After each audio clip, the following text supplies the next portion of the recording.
Hi guys and welcome back. My name is Declan and I am the owner of Take Action Fitness. In today's episode we're going to be talking about all things mindset and the mindset that you need to get in shape and stay in shape.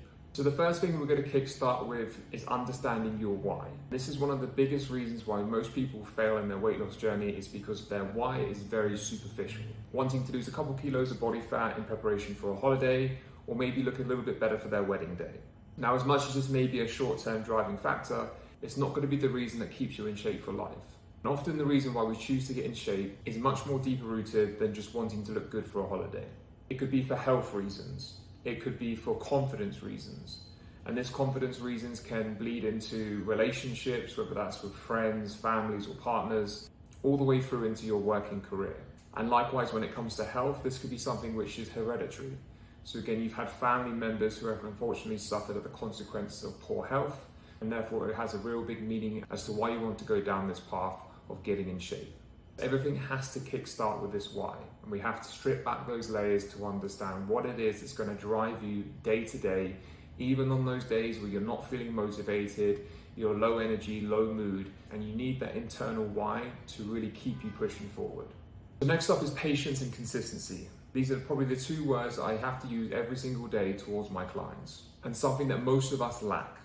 We all lack patience and the ability to adhere to something for long enough to actually get the desired result that we want. Now, as you all know, I'm not a big fan of the quick fix. And if you ever want anything substantial in life, it's going to take you time. And the exact same thing will apply for fat loss. Likewise for yourself, you didn't get out of shape across a period of weeks or months. You've likely spent the last several years clocking up poor habits, leading a sedentary lifestyle, and not making the best nutritional choices. And that's what's led to the last 5, 10, 15, 20 plus kilos of weight gain across years. And it's the consistency of implementing those poor habits which led you to where you are today. And hence why we then have to rebuild and learn new habits and implement them consistently over time in order to get you to where you want to be. So focus on making these small, subtle changes on a day-to-day, week-to-week basis, and they will stack up across the long term, rather than putting in a day's worth of work and expecting instant results. Now the next one is a bit more interesting. This is around self-talk. Now most of us are really good at negative self-talk, limiting beliefs and telling ourselves that we're not going to be able to do something. And we don't think this plays that much of a difference to our day-to-day, but it does. The words that you use can negatively or positively impact your day-to-day actions. One of my favorite sayings, whether you think you can or you think you can't, you're right.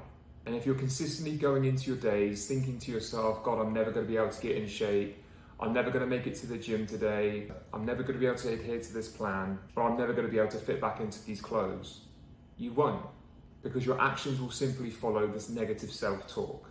However, if you keep reinforcing positive words of affirmation and self-motivation, the outcome is going to be far more positive, and it's going to be that much more likely that you will eventually achieve your results. Now, one of the key differences that I see between people who have a very successful weight loss journey and those that don't is the difference between short-term thinkers and long-term thinkers. When someone comes into the process and they're telling me about where they want to be in the next 5 to 10 years' time, how they're sick of the quick fixes and they're ready to make a lifestyle change, I know that these individuals are going to have very successful journeys. Whereas on the flip side, if I have someone telling me that they want to lose 5 kilos by the end of next week, or they've got a holiday that they want to get in shape for, and they're willing to cut out alcohol, carbs, and make the biggest sacrifices, these are individuals that talk the talk but rarely ever walk the walk, simply because they are short-term thinkers. And in my opinion, what's the point of getting in shape, feeling incredible and amazing, putting in all that hard work, if it's only going to be short-lived? And if you do this right and you do it well the first time, even if it takes you longer, I guarantee you will set yourself up for long-term success. Now the next one takes time to build, and that's that mental resilience. There are some things within your weight loss journey which are inevitable, and setbacks is one of them. Now if you're constantly getting pissed off and frustrated by not seeing the scale weight go down, by having busy weeks where you've had to miss out on workouts, or being invited to social events where it's deviated you away off your nutritional plan, once again, you are setting yourself up for failure. Across this journey, you need to become more of a logical and less of an emotional thinker. In those moments of frustrations, you need to take a moment and step back and look at it from a logical point of view. And this is why we always collect data. If you know yourself, you've been consistent with your nutrition, you've been hitting your targets on average, and you're ultimately taking a step in the right direction, even if the scale weight doesn't agree. You have to understand that there's going to be days where you will not be motivated, and motivation is always going to fail you. It's the ability to show up regardless. I've never known anyone to regret doing a workout or to regret going out on a walk. And you will convince yourself of all the reasons why you can't. You're too tired. You're too busy. You'll do it tomorrow. But deep down, you know that those are all excuses. Too tired to go for a walk? I don't think so. Too busy to factor in 10 minutes of exercise? I don't think so. You'll do it tomorrow? Unlikely. So remember, you have to stay flexible with your approach, but stubborn with the goal. Learn to think about things logically, navigate, and find solutions. And in alignment with this, you have to learn to be compassionate. You're not always going to get it right. You're going to have bad days, maybe even off weeks. When you think about it in relation to sport, no team wins every single game. And likewise with yourself, you're not going to win every single day. That still doesn't mean that you're not moving in the right direction. So on the days where you still deviate, where you have stressful days and you give in, give yourself the benefit of the doubt, don't dwell on it, draw a line under it, and move straight on. In the grand scheme of things, it's a minor. Don't let it stack up to be a major. And finally, is looking at this process for all of its benefits. Now, I understand and appreciate we all want that glorious before and after photo.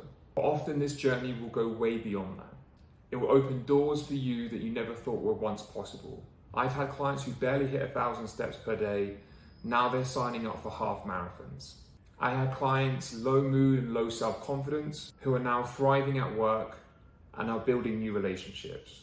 I've had clients go from diabetic to non-diabetic, and clients who weren't in a position where they could have kids to now having kids. This journey done right can impact you in positive ways beyond your imagination. And if you come into the process of a healthy mindset, it will set you up for success. As always, guys, I hope you found that useful. Again, any questions, drop them in the comment section below. And if you're not already following me on Instagram, again, head over to TA Fitness Online and click that follow button.